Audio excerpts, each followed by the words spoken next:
Chapter 10. Today we are going to look at relative pronouns which are preceded by prepositions. And to help you remember what these prepositions were, I wrote them all down again. Remember, the accusative prepositions are dogful words: durch, ohne, gegen, für, remember those? Through, without, against, for, around. And when we use these prepositions, we change to der to den. Die and das, they didn't change. The dative prepositions, aus, von, bei, mit, zu, nach, out of, from, by or near, with, to, and nach also meaning to. When we used any of these prepositions, remember, we changed the der and the das to dem. The die became der, and in the plural, all the dies changed to dem.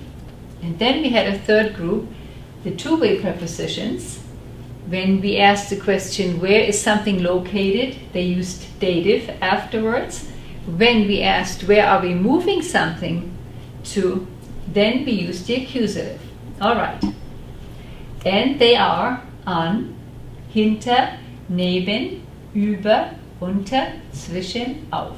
So an meant attached to, hinter, behind, neben, next to, über, above, unter, under, zwischen, between, and auf, on top of. Alright. Now, here are some sample sentences. Das ist der Wagen. Ich habe viel Geld für den Wagen bezahlt. That is the car. I have paid a lot of money for the car. Now, we need to look for the prepositional phrase, and here it is. Für den Wagen. All right, and remember, a relative pronoun has a word that always refers, in the relative clause, that refers back to the original sentence. So, which word is mentioned twice? Wagen, right? We have Wagen here, and in the relative clause we have Wagen, and we don't need it anymore. So what is left? Für den, and this comes after the comma. Für den, for which, in English, for which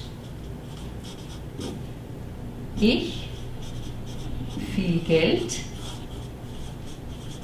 bezahlt habe. And remember, the relative clause always puts the conjugated verb to the end, which would be habe. So, the relative pronoun phrase, prepositional phrase would be für den, for which I paid a lot of money. Let's look at the next sentence. Dort ist die Frau, ich gehe mit der Frau ins Kino. Alright, Frau is repeated, so we don't need Frau. The preposition is mit, so the prepositional phrase would have been mit der Frau. So we take the preposition plus the pronoun and put it after the comma. Mit der, in English, with whom ich ins Kino gehe. And again, verb to the end in the relative clause. So gehe is the verb, goes to the end. So there is the woman with whom I'm going to the movies.